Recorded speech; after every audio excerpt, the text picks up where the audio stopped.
Look closely at this, the Reno newsletter, the one that D.B. Cooper sent a few days after he jumped from the airplane that he hijacked with a sack full of money.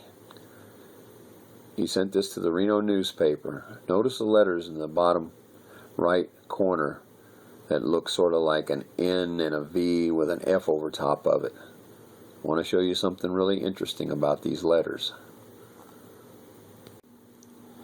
Here I have redrawn those initials from the Reno letter that D.B. Cooper sent after he jumped from that airliner that he hijacked. I want to show you something very interesting about what I see here in this letter, and based on my having met this man in Mexico City. What do we see here? First of all, an F. Now remember, D.B. Cooper said that if we could decode this letter, we would know who he was. Here is an upside down L. Let's do this.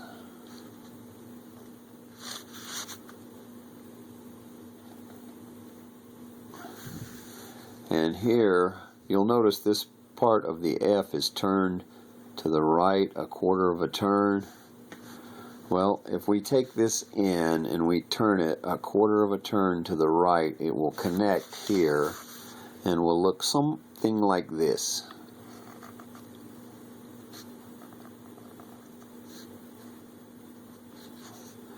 I believe that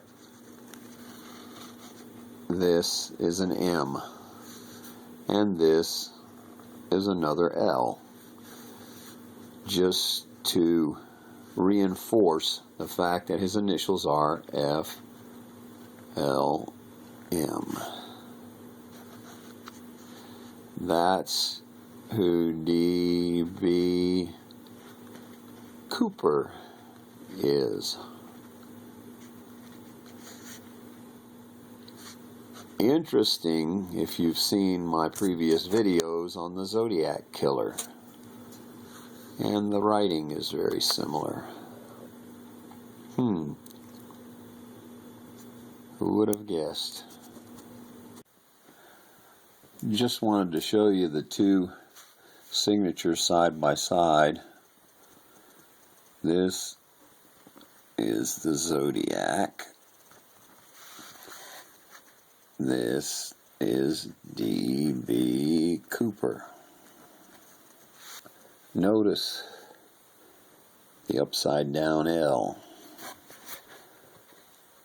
Upside down L. Right side up F. Right side up F, but inverted. Mirror image. The M. The M. Now just think about it. What kind of a person would have time to just sit around and play with his own initials to come up with something like this? Doesn't it sound like someone who is in prison, just sitting there trying to get in touch with himself?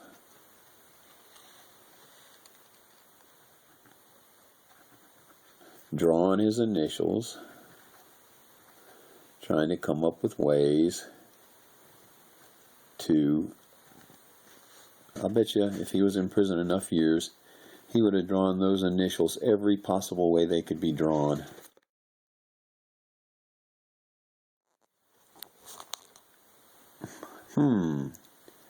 Very interesting.